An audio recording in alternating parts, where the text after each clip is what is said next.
Muy buenos días, muy buenas tardes, muy buenas noches. Les damos una bienvenida cordial a nuestro ministerio, la Iglesia en Casa, una iglesia a tu alcance. Y también pues les damos una bienvenida a nuestra programación de hoy, las casas que Jesús visita, para continuar desarrollando nuestra serie de 40 lecciones denominada las 40 razones bíblicas para establecer y multiplicar la iglesia en las casas.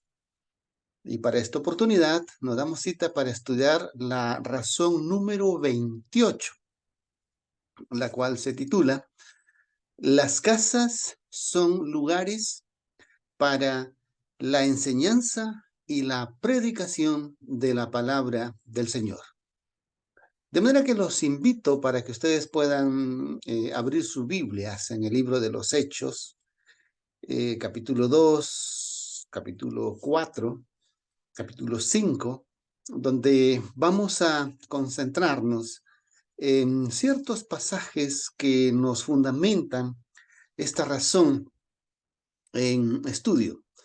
Te invitamos para que tú puedas invitar a tus amistades, puedas tú compartir este enlace en vivo para que más personas puedan ser alcanzadas por esta enseñanza. Te invitamos también para que tú puedas unirte a nuestro grupo en Facebook, La Iglesia en Casa, una iglesia a tu alcance, o para que puedas unirte a nuestro canal de YouTube, suscribirte, Iglesia a tu alcance TV. Muy bien. La razón número 28 dice, las casas son lugares, es un lugar de predicación y de la enseñanza del Señor Jesús. La iglesia en casa es un lugar para dejar de ir a la iglesia de templo o de edificio y para hacer nuestra iglesia en casa o para nosotros ser la iglesia. Y esta lección pues nos muestra que la iglesia se estableció, la iglesia creció y la iglesia se multiplicó en las casas con el ministerio de los apóstoles o de los discípulos. Y esta razón número 28, pues está basada en el libro de Hechos, capítulo 5, de los versículos 38 al 42. Y dice así, ahora os digo, apartaos de estos hombres y dejadlos, porque si este consejo o esta obra es de los hombres, se desvanecerá. Mas si es de Dios, no podréis deshacer. No seáis tal vez hallados luchando contra Dios. Y vinieron con él y llamando a los apóstoles, habiéndolos azotado, les mandaron que no hablasen en el nombre de Jesús y los soltaron. Y ellos salieron de la presencia del concilio gozosos de que fuesen tenidos dignos de padecer afrenta por su nombre, es decir, el nombre de Cristo. Y todos los días en el templo y por las casas no cesaban de enseñar y predicar a Jesucristo. ¡Wow! Esta lectura bíblica de maneras que hace estremecer. Y si tú has venido dando seguimiento a todas estas presentaciones, pues has ido viendo de una manera progresiva cómo es que el Señor a través del Espíritu Santo nos ha ido guiando para presentar estas lecciones. Pero si tú te unes por primera vez a esta transmisión, te invitamos a nuestro canal en YouTube, Iglesia a tu alcance TV, para que mire las anteriores presentaciones. La presentación anterior empezábamos con el ministerio de los discípulos y apóstoles. Y ese comienzo de la iglesia en casa fue con la venida del Espíritu Santo y que precisamente el Espíritu Santo llegó en una casa en el aposento alto.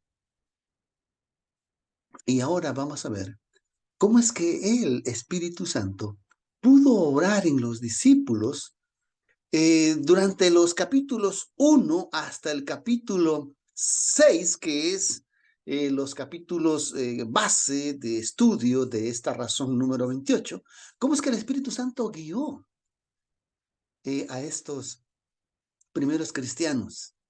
Y es que fue una indicación mandatoria, obligatoria de parte del Señor Jesús cuando les dijo que no pueden salir de Jerusalén a menos que hayan sido empoderados por el Espíritu Santo.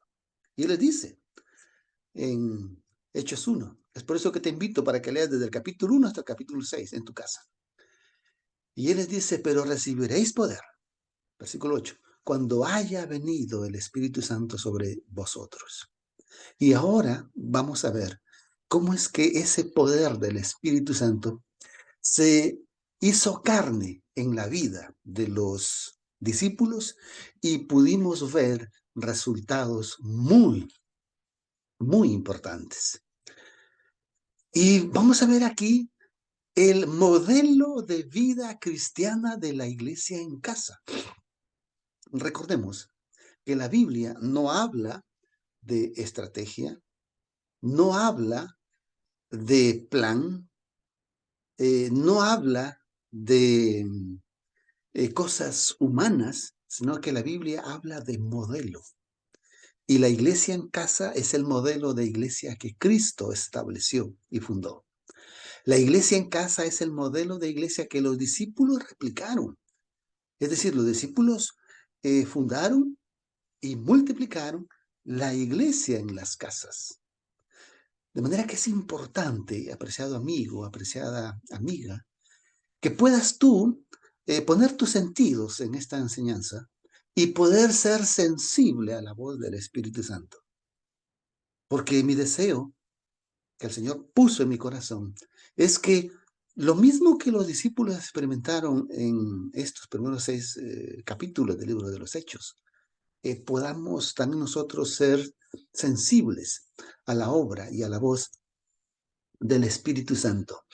Y el modelo de vida cristiana de la iglesia en casa es un modelo de discipulado. Es por eso que el objetivo principal de nuestro ministerio es la iglesia en casa, es una iglesia de discípulos. Y al convertirse en una iglesia de discípulos, entonces es una iglesia al alcance de todos. Y es esto lo que los discípulos hicieron. ¿Y por qué hicieron esto? Porque esto fue el modelo de iglesia que el Señor Jesús instituyó, una iglesia de discipulado. Versículo 42 dice, y todos los días en el templo y por las casas no cesaban de enseñar y predicar a Jesucristo. Antes de desarrollar el tema del discipulado, yo quiero hacer unas palabras preliminares con relación a este texto. Sucede que hoy en día este es uno de los textos mal usados por muchas iglesias en la actualidad, porque han implantado planes de evangelismo o de trabajo con la iglesia, tomando como base este texto, pero tomando como enseñanza algo que no está nada en contexto con lo que aquí está hablando. Porque miren, en la Biblia no hay evidencia bíblica que encontremos templos para los cristianos judíos en Jerusalén. No hay evidencia bíblica que encontremos templos para los cristianos gentiles fuera de Jerusalén. No lo hay. Tampoco lo hay en la historia universal o en la historia de la iglesia. siglo I, siglo II, siglo III, no lo hay. Esto recién aparece con el siglo IV. En el Imperio Romano, con el emperador Constantino, que prácticamente fundó la organización religiosa romana. Es allí que recién aparece la existencia de los templos. Pero en la Biblia eso no está. Y es más, no es el plan del Señor eso tampoco. Miren, ustedes ven este hermoso edificio. Algunos lo llaman iglesia, otros lo llaman templo. Y cuando leen este versículo, y todos los días en el templo y por las casas no cesaban de enseñar y predicar a Jesucristo, se refieren a esto. Y dicen, ve, ahí está. Este es el templo. A ese templo se refiere. Entonces, nosotros, dicen ellos, los que tienen los métodos de células familiares, los métodos de grupos pequeños, los métodos de las estacas o los métodos de los grupos en periféricos alrededor del templo, dicen, bueno, ahí está la base bíblica. Así era que trabajaban ellos, apreciados amigos. Este templo aparece recién con la época de Constantino, 4 siglos más tarde. Y es el templo que, desgraciadamente, las iglesias cristianas hoy en día están usando para seguir engañando a nuestra gente, para seguir jugando con la fe de la gente, para seguir haciendo negocio con la fe de la gente. Hay iglesias autónomas que construyen su templo con esfuerzo y con sacrificio, entre comillas, en el nombre de Dios. Pero Dios no quiere eso. Hay congregaciones religiosas o cristianas que construyen su edificio, pero ellos pertenecen a una organización, o pertenecen a un concilio, o pertenecen a un ministerio. ¿Pero qué pasa? Que ese edificio está a nombre de esas instituciones. Y cuando la congregación local quiere, vamos a decir, vender ese edificio, vienen los dueños, que son los de esa organización, y dicen, señores, los dueños somos nosotros. Y si ustedes no se alinean a nuestros reglamentos, entonces vamos a tener que ponerle la ley. Y los tratan como delincuentes y los expulsan de esos lugares y esas organizaciones se quedan con los templos. Es decir, aquellos que construyeron los tratan como delincuentes, cuando los delincuentes son ellos. ¿Tienen ustedes una vaga idea de lo que es estas organizaciones, el inmenso negocio inmobiliario que tienen alrededor del mundo? Pero usan la Biblia, usan el nombre de Dios para estos desvanes. Y el Señor no quiere eso. No quiere eso el Señor. No es de ese templo que está hablando aquí, Hechos 2 o 8:5. Está hablando de este templo. Pero tampoco este templo era el plan del Señor. ¿Por qué? Porque este templo había cumplido su función y estaba ya profetizado que tenía que ser destruido. El Señor Jesús en su ministerio lanzó una profecía contra este templo y dijo, ¿ves este edificio? No quedará piedra sobre piedra que no sea derribado. 40 años más tarde, en el año 70, vinieron los ejércitos romanos y todo este edificio lo redujeron a polvo y no quedó nada. Entonces, no era ese el plan del Señor. Porque mucha gente dice, bueno, ahí está el templo, por lo tanto, entonces tenemos que reunirnos en el templo. Estos templos de los días de los apóstoles y del Señor Jesús no tenían un interior así.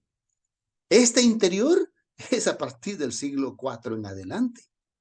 No, estos templos, la gente se reunía alrededor, a las afueras. Adentro solamente entraba en forma diaria el sacerdote y una vez al año el sumo sacerdote, el sacerdote diariamente para ofrecer sacrificios de perdón y el sumo sacerdote para ofrecer sacrificios de purificación una vez al año.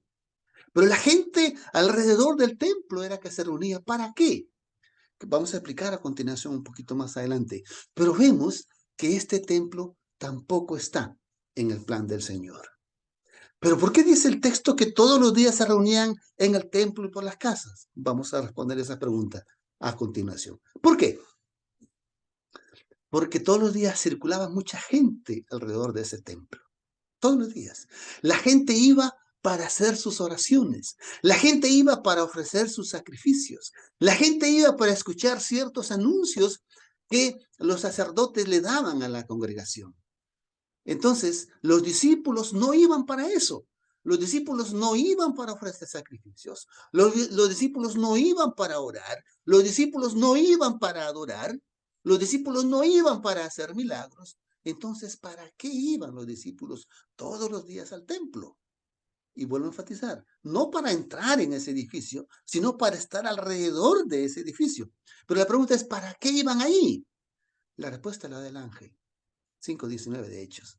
Dice, mas el ángel del Señor abrió de noche las puertas de la cárcel y los sacó fuera y dijo, id, puestos en pie en el templo y hablad al pueblo todas estas palabras de vida. Es decir, ellos iban al templo para enseñar a toda esa multitud de gente que a diario se reunía, ya sea para ofrecer sacrificio en la mañana o en la tarde, o ya sea para oración, o ya sea para escuchar los anuncios que los sacerdotes les daban. A esa gente, los discípulos iban para hablarles de Cristo. Y una vez que los contactaban y los animaban para que empezaran a estudiar la palabra de Dios, entonces era que los llevaban a las casas. Es por eso que dice todos los días en el templo y en las casas o por las casas no cesaban de enseñar y predicar a Jesucristo. Es muy interesante que nosotros podamos entender la palabra de Dios tal como es el plan del Señor. Entonces, ahora, habiendo aclarado esto del templo, vamos ahora al tema del discipulado. Versículo 42 dice, y perseveraban en la doctrina de los apóstoles y en la comunión y en el partimiento del pan y en las oraciones. Y sobrevenía temor a toda alma y muchas maravillas y señales eran hechas por los apóstoles. Hermanos, aquí vemos que la vida de la iglesia del primer siglo en Jerusalén fue una vida de discipulado, fue una vida de discípulos y ellos perseveraban diariamente, constantemente en este modelo de iglesia en casa que es una iglesia de discípulos, una iglesia bajo el modelo del discipulado. Y dice, y perseveraban unánimes cada día en el templo y partiendo el pan en casas, de casa en casa. Comían juntos con alegría y con sencillez de corazón, alabando a Dios y teniendo favor con todo el pueblo. Y el Señor añadía a la iglesia los que iban siendo salvos. ¿En qué consiste el discipulado? En la doctrina, en la comunión, en el partimiento del pan, en las oraciones, en la alabanza a Dios y en el servicio a los demás hermanos. Eso era el discipulado. Eso era el modelo de iglesia que Cristo les enseñó y este es el modelo de iglesia que los discípulos replicaron ahí en Jerusalén y luego donde tenían que ir alrededor del mundo fuera de Jerusalén. Vuelvo a repetir, esa doctrina de los discípulos es la enseñanza de la palabra del Señor. No son las doctrinas que le han enseñado a usted en su iglesia o en su congregación o en su comunidad cristiana. No son esos fundamentos de fe. No son esas creencias fundamentales. No, todo eso es humano. Todo eso es humano.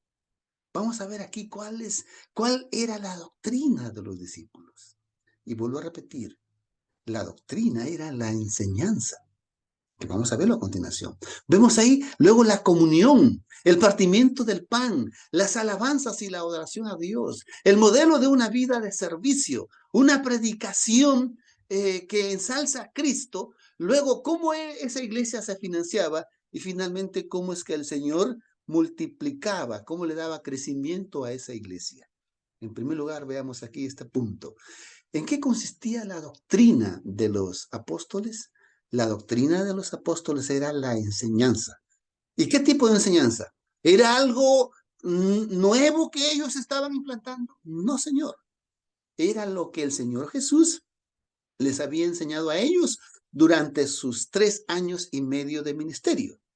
Lo que el Señor Jesús les enseñó en resumen, a partir del capítulo 15 hasta el capítulo 17 del Evangelio de Juan, como lo hemos estudiado las últimas 3 presentaciones. Y luego, las enseñanzas que Cristo les dio esos 40 días después de resucitado. Todas esas enseñanzas eran la doctrina de los apóstoles. Los apóstoles no pusieron ninguna otra doctrina más, ninguna otra nueva doctrina. Y quiero hacer un paréntesis aquí. Sucede que hoy en día hay muchos, entre comillas, llamados apóstoles. Y dicen ellos que están allí porque, según las enseñanzas de Pablo, pues es necesario que la iglesia tenga apóstoles para traer nueva doctrina. Muy alejado de la realidad, a años luz. Y es triste. Es triste que nuestra gente se haya engañado con eso. No hay apóstoles. No lo hay. Y si los hay, son apostolobos. Vamos a tener en el futuro enseñanzas sobre eso. Pero continuemos. El modelo de enseñanza de los apóstoles era el mismo modelo de enseñanza de Cristo. Cristo enseñaba en parábolas. Cristo enseñaba alrededor de una mesa o alrededor de una fogata, lo que fuere.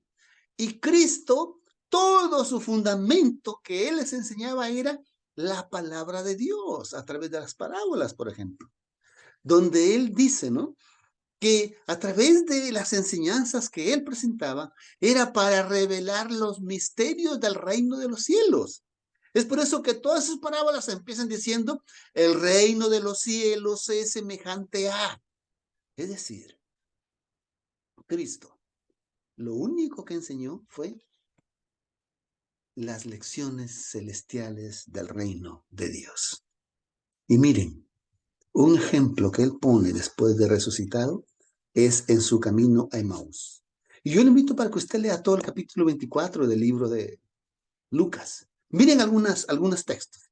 Entonces, él les dijo, oh insensatos y tardos de corazón para creer todo lo que los profetas han dicho. Ojo, todo lo que los profetas han dicho. No era menester que el Cristo padeciera estas cosas y que entrara en su gloria, y comenzando desde Moisés y pasando por todos los profetas, les declaraba en todas las escrituras las cosas que de él hablaban. Apreciado amigo, toda la Biblia toda, la Biblia entera, el único tema del cual se ocupa en hablarnos es de Cristo. Para los días de los discípulos era desde Génesis hasta Malaquías. Es por eso que dice allí, y comenzando desde Moisés y a través de todos los profetas, es decir, hasta Malaquías, Cristo les hablaba a los discípulos en camino a Emaús que la Biblia de los tiempos de ellos se ocupaba únicamente a hablar del Cristo prometido, del Cristo que había de venir. Y para nosotros, en el Nuevo Testamento tenemos todo lo que los apóstoles escribieron con relación a ese Cristo encarnado y Cristo que a través del Espíritu Santo pastorea la iglesia después de que Cristo ascendió.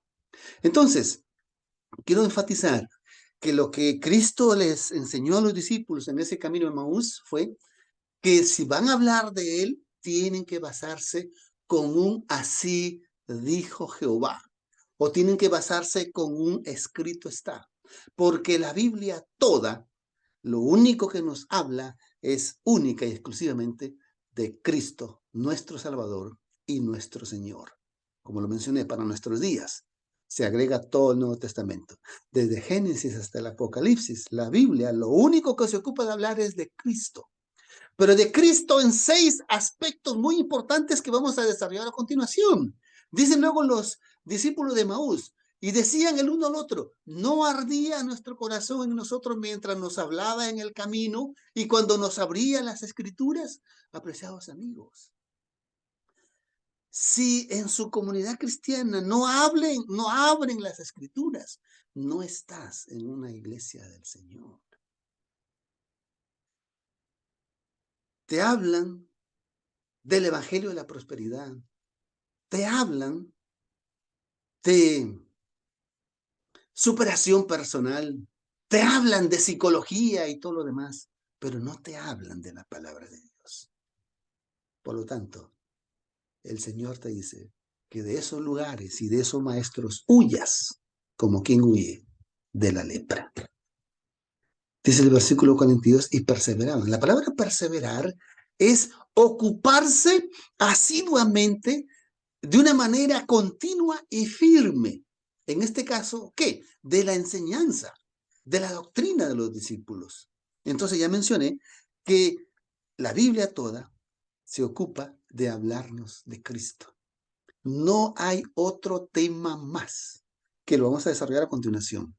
Luego, punto número 2, era que esta iglesia perseveraban en la comunión en la iglesia en casa. Versículo 42 y 43. Y perseveraban en la comunión de los apóstoles. Es decir, ahí usa la palabra en griego koinonía. Y esa koinonía significa vivir juntos, como familia, como hermanos sanguíneos.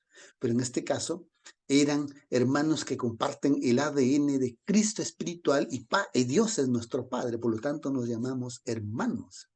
Y en esa familia, en ese lugar, todos nos conocemos, todos nos ayudamos y todos dependemos el uno del otro. Compartimos todo, todo. Y de eso se trataba la iglesia del primer siglo. En tercer lugar, ellos partían el pan, perseveraban en el partimiento del pan. Pero ese partimiento del pan no es aquí cena del Señor, ni santa cena, ni tampoco rito de comunión. No, señores. Aquí está hablando de la comida diaria que Cristo comía con los discípulos. Y los discípulos en las casas hacían lo mismo. Comían esa comida diaria. Puede ser un almuerzo, puede ser una cena, y alrededor de esa mesa, después de esa comida, levantan una sobremesa, la cual es el estudiar la palabra de Dios. Pero antes de eso, primero comían una comida material, y luego después comían la comida espiritual. Este partimiento del pan era esto. Esa gente vivían juntos. Y si no vivían juntos, se juntaban a una hora determinada para comer la comida diaria. Y después de eso, estudiar la palabra de Dios. Y perseveraban en el partimiento del pan. Ese partimiento del pan era compartir un alimento donde todos podían quedar satisfechos y nutridos y alimentados. En cuarto lugar, perseveraban en la alabanza, en la adoración a Dios, a través de la alabanza y a través de la oración. Entonces, esa acción de alabar a Dios era una vida en la cual brotaba esa adoración desde lo más profundo de su corazón, a través de cantos, a través de salmos, a través de himnos, a través de ese derramamiento de tu ser a Dios a través de la oración. Y cuando tú alababas a Dios a través de la oración, era que tú entrabas en contacto, en conversación, en diálogo, en comunión con Dios. Tú le hablabas a Dios a través de la oración y Él a ti te contestaba y te hablaba a ti a través de las escrituras, a través de la palabra del Señor. De eso es lo que está hablando aquí. En quinto lugar, ellos perseveraban en ese modelo de vida de servicio. Así como Cristo suplió todas las necesidades materiales y todas las necesidades físicas y todas las necesidades espirituales, todas las necesidades emocionales y psicológicas de la gente, de la misma manera, eso hacían los discípulos. Y es interesante que aquí el texto usa una palabra en griego, la cual es la palabra charim, que traducida en un lenguaje justo a nuestro idioma español es carisma. Y carisma no es ser carismático, no es tener ese don de gentes, tampoco es tener ese poder para hacer cosas mágicas, no. Carisma aquí es tener ese amor y esa disposición de servir a los demás con toda entrega, con todo desapego, porque a la persona que tú estás sirviendo es un miembro más de tu familia espiritual, es una iglesia discipular, una iglesia de familia. En sexto lugar, perseveraban en el modelo de proclamación de la palabra de Dios y del testimonio en la iglesia en casa.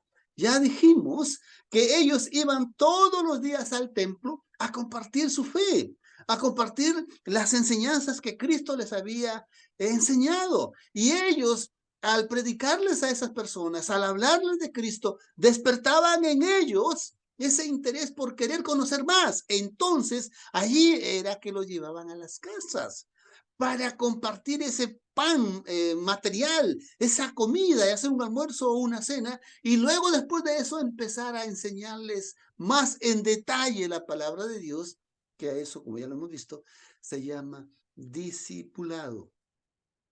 Pero aquí hay algo importante, que a la hora de ellos compartir su fe, a la hora de ellos de predicar o enseñar, tuvieron presente un elemento importante, que si este elemento no está en esta tarea de la proclamación o del testimonio o de la enseñanza, entonces no es proclamar a Cristo, no es predicar a Cristo, no es enseñar a Cristo. Es como que a un cuerpo humano usted le quita el sistema óseo, no es nada más que una masa de tejidos y dejó de ser un cuerpo. Entonces, de la misma manera, es importante lo que vamos a ver aquí, porque si su predicación, su enseñanza o su testimonio no tiene esto, vamos a decir así, columna vertebral, entonces puede ser cualquier otra cosa menos una predicación. Veamos. Juan 3:13 dice, y como Moisés levantó la serpiente en el desierto, así también es menester que el Hijo del Hombre sea levantado, para que todo aquel que en él cree no perezca, mas tenga vida eterna. Cristo le está hablando esto a Nicodemo y le está haciendo referencia a la acción que tomó Moisés cuando el pueblo estaba siendo amenazada por la mortandad de las picaduras de serpientes. Y por mandato de Dios le dijo, levanta una serpiente y todo aquel que mire con fe esa serpiente se va a sanar, y así fue. Entonces Jesús le dice a sus discípulos y le dice a Nicodemo, y los discípulos aprendieron esto de una manera, se hizo carne en ellos, porque Jesús dijo después, y yo, si fuere levantado de la tierra, a todos atraeré a mí mismo. Y esto decía, significando de qué muerte había de morir. Es decir, el ser levantado significa el ser exaltado. Y él está hablando aquí de su muerte en la cruz del Calvario. Y el primero que vio este milagro de ser exaltado fue el centurión de la guardia. Y dice en el versículo 54 de Mateo 27, y el centurión y los que estaban con él guardando a Jesús, visto el terremoto y las cosas que habían sido hechas, temieron en gran manera diciendo, verdaderamente este hombre sí era el Hijo de Dios. ¿Te das cuenta? que si el Hijo del Hombre es levantado, se cumple lo que él dijo: a todos atraeré a mí mismo. Y en la predicación usted tiene que levantar a Cristo. Usted tiene que exaltar a Cristo. Y si usted hace eso en su predicación, en su enseñanza, en su proclamación, entonces Cristo va a atraer a todo aquel que en él cree. Si su predicación no exalza a Cristo, entonces es un discurso más, es un entretenimiento más, es una, disculpen la expresión, tomadura de pelo de la fe de la gente. Y esto lo aprendió muy bien Pedro. Es por eso que Pedro, en los 2 discursos que dio, vamos a ver los resultados que él tuvo. 2:14. Mas Pedro, poniéndose en pie con los 11, alzó su voz y les habló diciendo: varones de Galilea y todos los que habitáis en Jerusalén, esto sea notorio y prestad oído a mis palabras. Miren, ¿cómo es que empieza Pedro su presentación, su proclamación? Dice: mas esto es lo que fue dicho por el profeta Joel. Y serán en los postreros días, dice Dios, que derramaré mi espíritu sobre toda carne, y vuestros hijos y vuestras hijas profetizarán, y vuestros jóvenes verán visiones, y vuestros viejos soñarán sueños, y de cierto sobre mis siervos y sobre mis siervas, en aquellos días derramaré mi espíritu y profetizarán. Yo comencé diciendo que la doctrina de los apóstoles fue enseñar la palabra de Dios.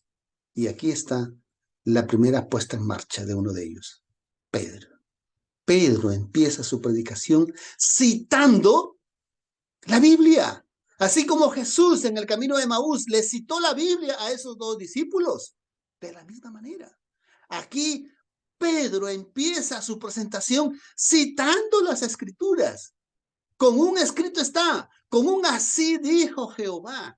Si usted no presenta la palabra de Dios, entonces no está predicando ningún mensaje de Dios. El segundo elemento es exaltar a Cristo, proclamar a Cristo. Y veamos más. A este Jesús resucitó Dios, de lo cual todos nosotros somos testigos. Así que siendo ensalzado por la diestra de Dios y habiendo recibido del Padre la promesa del Espíritu Santo, ha derramado esto que vosotros ahora veis y oís. ¿Notan ustedes cómo Pedro pone en práctica la enseñanza de Cristo, de usar la palabra de Dios y de exalzar a Cristo, de exaltar a Cristo, de poner en alto, de glorificar a Cristo? Ya mencioné en Hechos 3 y en Hechos 4, que es la manera como Pedro predica, cómo es que el Espíritu Santo obró ese milagro de la conversión. Y de esto tenemos que aprender, apreciado amigo y hermano. Nunca discursos humanos, nunca estrategias humanas, métodos o técnicas o programas humanas. No, solamente cíñete y circunscríbete a la palabra de Dios. Aún así dijo Jehová, o aún escrito está. Es por eso que ustedes ven en este servidor, todas las enseñanzas que estamos presentando aquí son única y exclusivamente de la palabra de Dios. Yo no estoy citando a ninguna eminencia, a ningún erudito, a ningún ser humano. No, yo estoy solamente presentando lo que dice la palabra de Dios.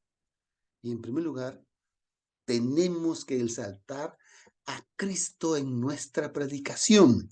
Pero tenemos que exaltar a Cristo por lo menos en 6 facetas de Cristo. Uno, la primera faceta es la vida perfecta de Cristo. Exaltar de que Cristo es nuestro modelo a vivir, porque Él como Cristo encarnado, como Cristo hecho hombre, nos ejemplificó el modelo de vida a vivir.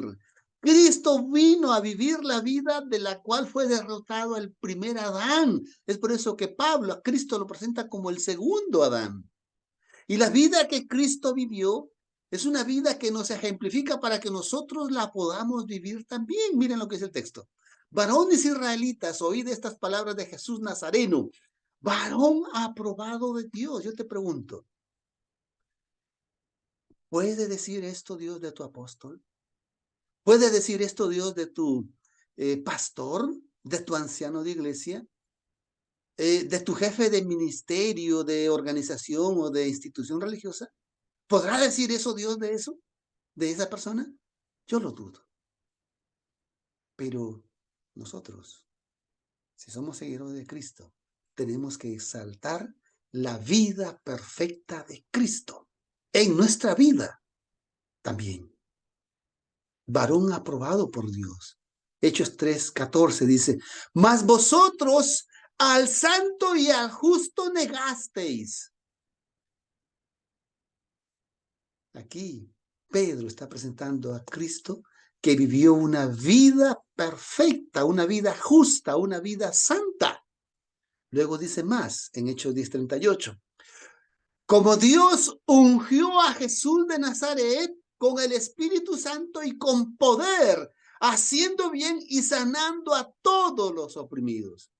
Esa fue la vida humana de Cristo, la vida de Cristo en la tierra, una vida perfecta. Nosotros tenemos que exaltar la vida perfecta de Cristo.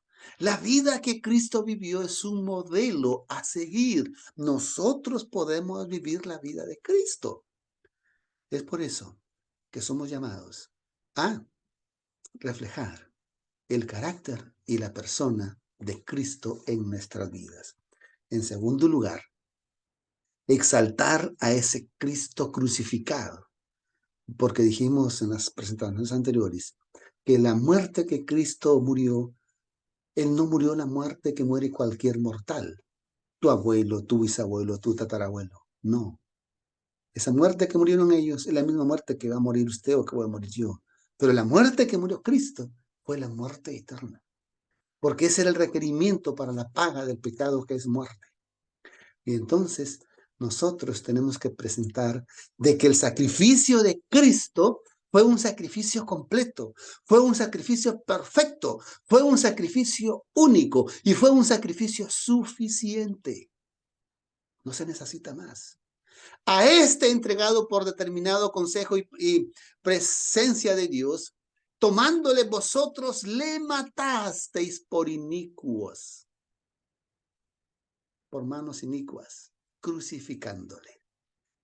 Cristo murió en la cruz del Calvario para pagar los pecados de los pecadores. Sepa pues ciertísimamente toda la casa de Israel que Dios ha hecho Señor y Cristo a este Jesús que vosotros habéis crucificado. Y Pedro está hablándole aquí a los judíos de su tiempo. Y hoy Cristo te está hablando a ti a través del Espíritu Santo, que Cristo fue crucificado en la cruz por tus pecados y por los míos.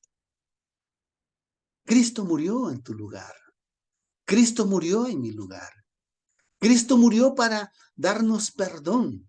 El sacrificio de Cristo fue perfecto, fue completo y fue suficiente.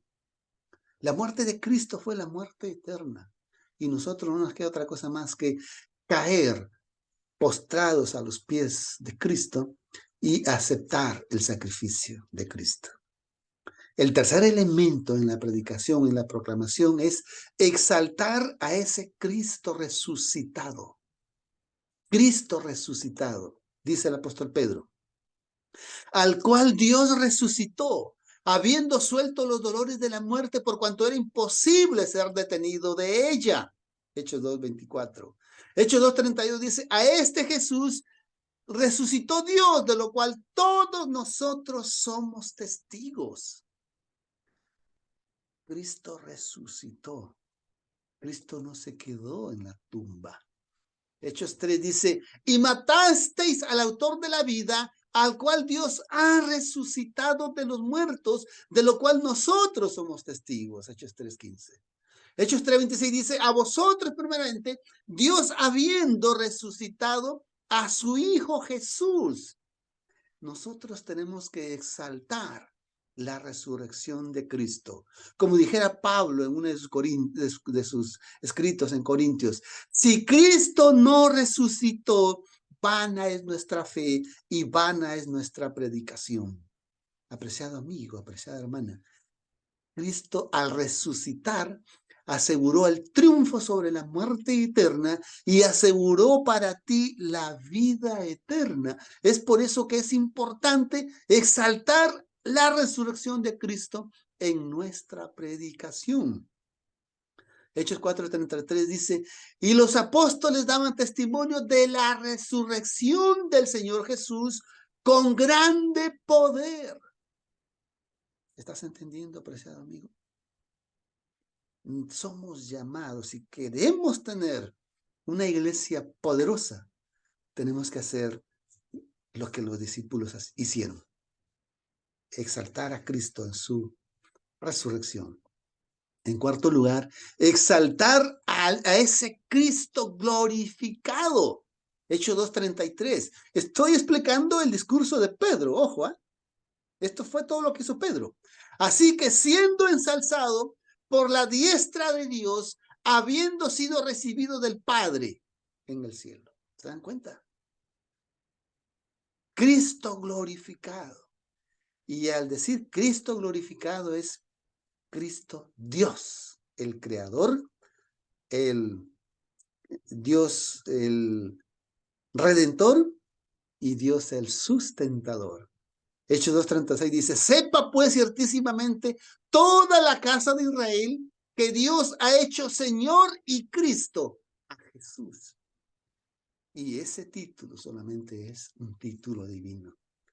El Señor de señores, Cristo, el Rey del universo. Hechos 3:13. Y el Dios de Abraham y de Isaac y de Jacob, el Dios de nuestros padres, ha glorificado a su Hijo Jesús. Si el mismo Padre glorifica al Hijo, entonces nosotros, con mucha mayor razón, tenemos que glorificar a Cristo en nuestra predicación, en nuestra proclamación, en nuestra enseñanza y en nuestro testimonio personal. Hechos 5:31. A este alzó Dios con su diestra por príncipe y salvador. ¿Se dan cuenta, hermanos, hermanas? Dios lo ensalzó. Y Cristo tiene que ser ensalzado en su glorificación, en nuestras predicaciones y en nuestra vida personal. En quinto lugar, Cristo tiene que ser exaltado en esa promesa de que Él está pronto a venir, porque esto le dijeron los ángeles a los discípulos cuando lo vieron ascender. Hechos 1:11 dice, los cuales también les dijeron, varones galileos, ¿por qué estáis de pie mirando al cielo? Este mismo Jesús que ha sido tomado arriba de vosotros al cielo, así vendrá como lo habéis visto ir. Y el Señor Jesús en sus 4 evangelios, más de una ocasión, Él habla de su segunda venida. Y aquí lo refrendan los ángeles. Él vendrá y está pronto a venir.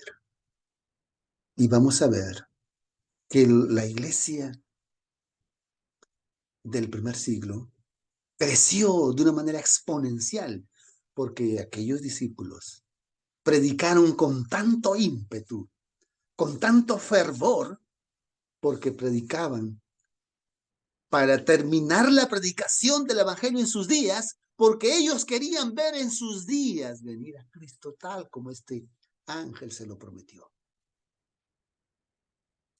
En sexto lugar, toda predicación tiene que confrontar a Cristo con el pecador. Si tú no confrontas al pecador con Cristo, ese pecador se pierde. Y esto fue lo que hizo Pedro. Miren, entonces Pedro les dijo, arrepentíos y sea bautizado cada uno de vosotros en el nombre de Jesucristo para remisión de pecados y recibiréis el don del Espíritu Santo. Arrepentíos pues y convertíos para que vuestros pecados sean raídos cuando los tiempos del refrigerio vinieren de la presencia del Señor. Entonces nuestras predicaciones, nuestras enseñanzas, nuestras proclamaciones tienen que terminar con un llamado al arrepentimiento, con un llamado a la conversión, con un llamado al cambio de vida, con un llamado a la entrega de su voluntad a la voluntad de Cristo. Porque no solamente basta aceptar a Cristo como nuestro Salvador, sino que también tenemos que aceptar a Cristo como el Señor de nuestras vidas. Cuando nosotros exaltamos a Cristo en estas 6 cosas que les he presentado, entonces veamos los resultados.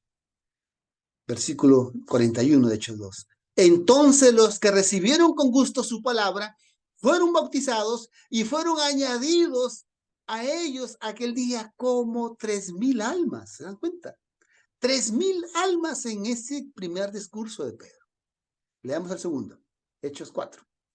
Muchos de los que habían oído la palabra creyeron y fue el número de los hombres como 5,000 por haber exaltado a Cristo en su predicación. ¿Se dan cuenta?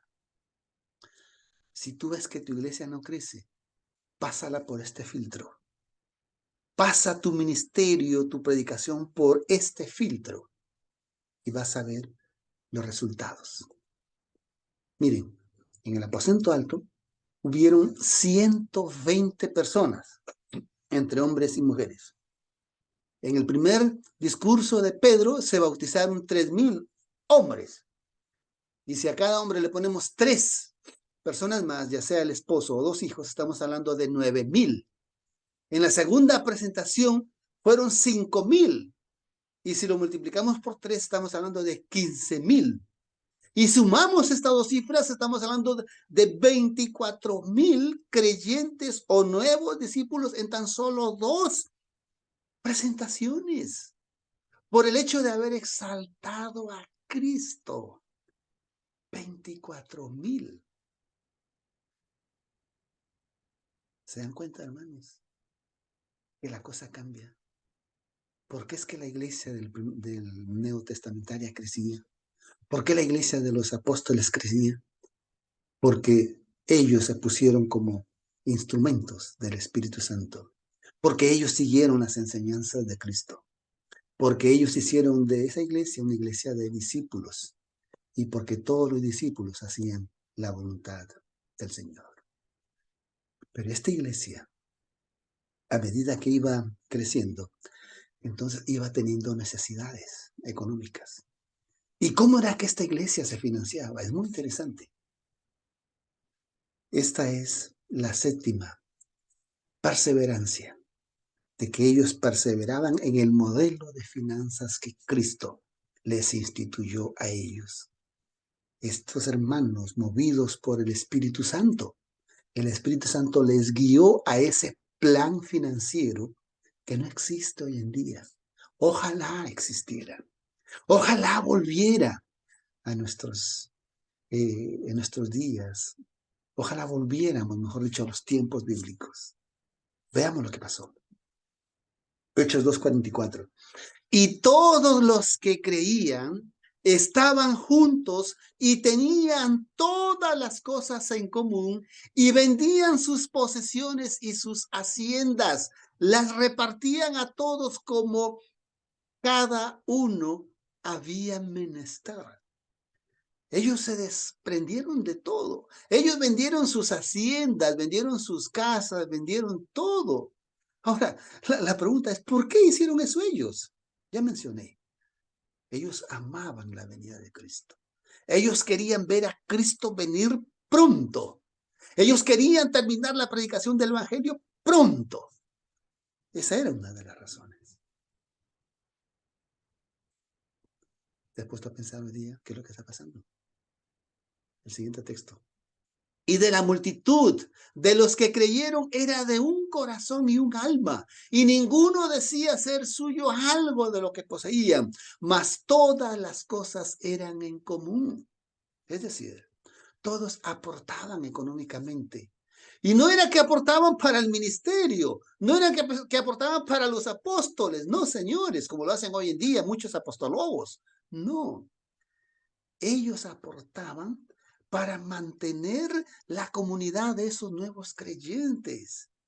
Ellos mismos, no es que, vamos a decir, ellos aportaban para la obra misionera, no, ellos aportaban para vivir esa vida de discipulado, para suplir sus necesidades de alimentos, sus necesidades de vestimenta, sus necesidades de techo, sus necesidades de salud. Todos vivían una vida en común. Versículo 34 dice, no había entre ellos ningún necesitado, porque todo lo que poseían, heredades o casas, vendiéndolas, traían el precio de lo vendido y lo ponían a los pies de los apóstoles y era repartido a cada uno según su necesidad. Yo te pregunto, amigo, amiga, tu pastor, tu apóstol, tu congregación o tu ministerio, tu concilio, tu organización, tu institución o tu conferencia, ¿alguna vez te ha pagado la renta por lo menos de un mes donde tú vives porque te botaron del trabajo? ¿O porque te enfermaste y no pudiste trabajar? ¿O porque tuviste un accidente y no pudiste conseguir los recursos? Responden, responden. ¿Te auxiliaron de esa manera? No, por el contrario. En plena pandemia te extorsionan para que tú no dejes de aportarles a ellos con ese maldito diezmo o esas malditas ofrendas o pactos. Eso no es el plan del Señor. El plan del Señor a través del Espíritu Santo es esto que estamos leyendo. Y dice aquí que los apóstoles lo recibían para repartir a cada uno según su necesidad. Y el texto comienza diciendo que no había entre ellos ningún necesitado. ¿Te das cuenta? La diferencia de la iglesia bíblica con la iglesia en la cual tú estás. No es bíblica la iglesia donde tú estás. Esta es la iglesia bíblica. Miren este ejemplo. Entonces José, aquí está hablando de un levita, de un sacerdote que trabajaba en el sistema del sacerdocio del Antiguo Testamento. Dice entonces José, que fue uno llamado de los apóstoles por sobrenombre Barnabás, que interpretado es hijo de consolación, levita y natural de Chipre, como tuviese un campo, lo vendió y trajo el dinero y lo puso a los pies de los apóstoles. ¿Por qué menciono esto yo aquí? Porque este levita entendió que con la venida de Cristo se acabó el sistema del servicio en el templo. Se acabaron los sacerdotes, se acabaron las ofrendas, se acabaron los diezmos, se acabó todo, porque ahora entraba un nuevo sacerdocio. Ya dije al comienzo que Cristo profetizó que ese templo de Jerusalén iba a ser destruido y ocurrió en el año 70. Y vamos a ver aquí, texto más adelante, que muchos sacerdotes se convertían a esta nueva fe, porque ellos entendieron que Cristo es el Cordero de Dios que quita el pecado del mundo. Ahora, este hombre levita, que vivía de las ofrendas y diezmos, él tiró todo eso al pasado y dijo, yo voy a dar el 100% a mi iglesia en casa. Este desprendimiento era voluntario, era en gratitud, era generoso y era según lo que habían recibido de bendición. Y ellos daban el 100%. Vuelvan a leer los textos. Y dice, todo lo vendido lo traían a los pies de los apóstoles. No vaya a ser que algún apostolobo se aproveche de esta enseñanza para terminar de extorsionar a sus pobres feligreses. ¿Por qué la iglesia daba el 100%? Ya mencioné algunos de ellos. Uno, porque ellos reconocían que todo le pertenece a Dios. Segundo, porque ellos querían terminar la predicación del Evangelio en su tiempo. Porque ellos se habían entregado de todo corazón a Dios. Porque ellos le daban a Dios desde lo más profundo de su corazón. Porque ellos aprendieron aquí a vivir la vida que se va a vivir en el cielo, es decir, una vida de desprendimiento de cosas materiales. Porque ellos aprendieron de que Dios es nuestro sustentador y que no va a haber un solo día que nosotros no tengamos el pan diario. Es por eso que Cristo enseñó, danos el pan nuestro de cada día. Y por último, porque ellos aprendieron que tenían que empezar a hacer tesoros en el cielo.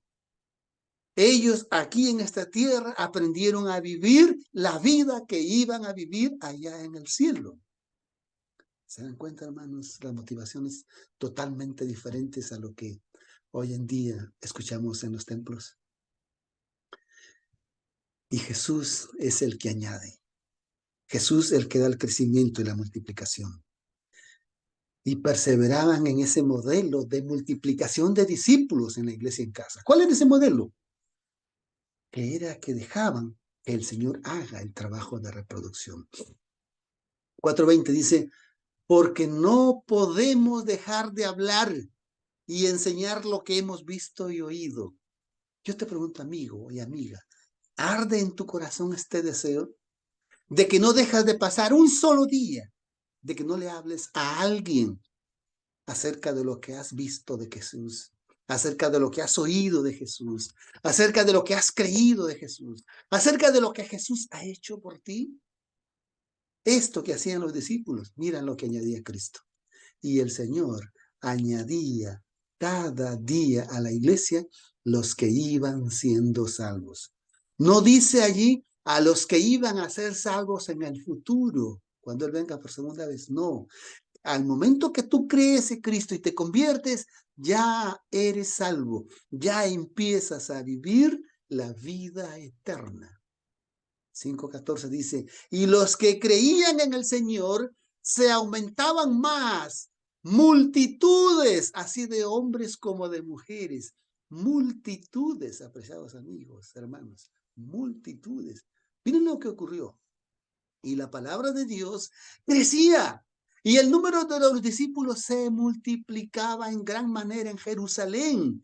Y una gran multitud de sacerdotes también obedecían la fe.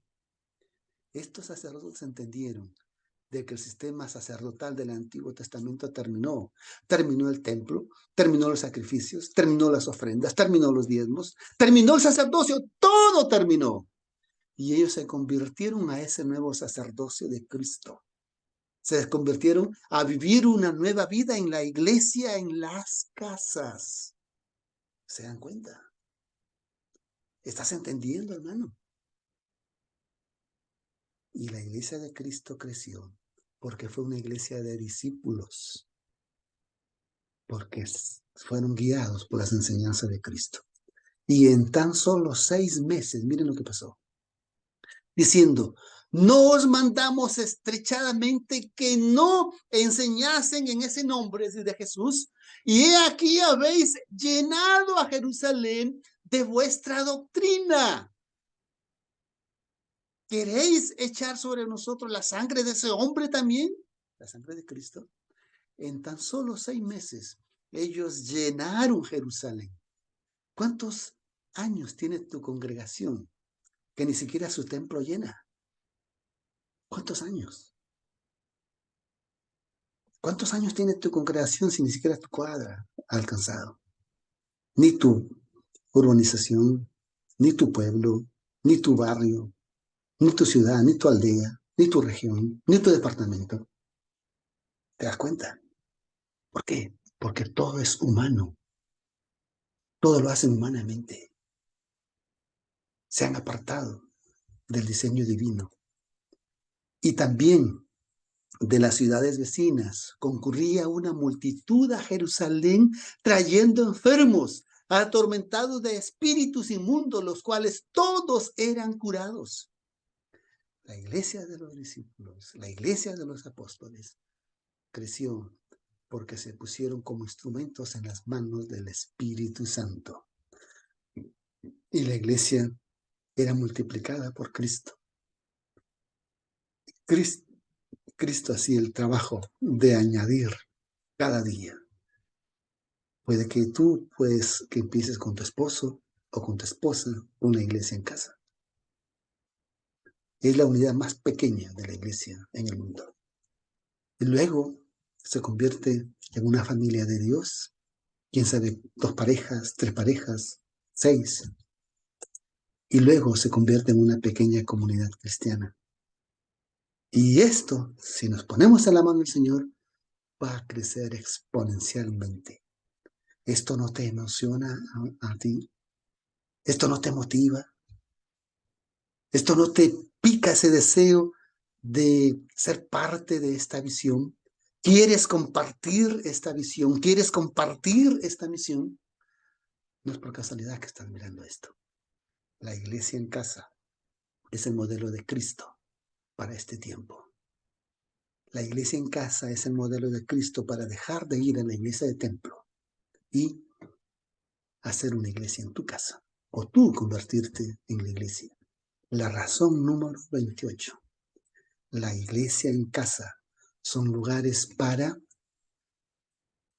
proclamar a Cristo, para proclamar la doctrina de los apóstoles que ya les he explicado y para ponernos en las manos del Espíritu Santo y el Espíritu Santo nos pueda guiar, nos pueda conducir para que podamos ser canales de bendición.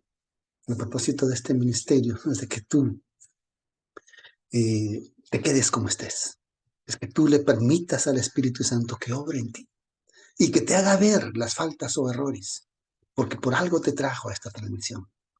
Y así como nosotros queremos ayudarte espiritualmente, en tu crecimiento espiritual, queremos que tú nos ayudes a crecer también, para que este mensaje llegue a muchas otras más personas. Cuando le das un like, cuando comentas, cuando te suscribes, cuando compartes esta transmisión, cuando te unes a nuestro canal en Facebook. El Señor te bendiga. Y la próxima seguiremos explorando esas fascinantes lecciones de la iglesia del primer siglo, la iglesia discipular, la iglesia de los verdaderos apóstoles.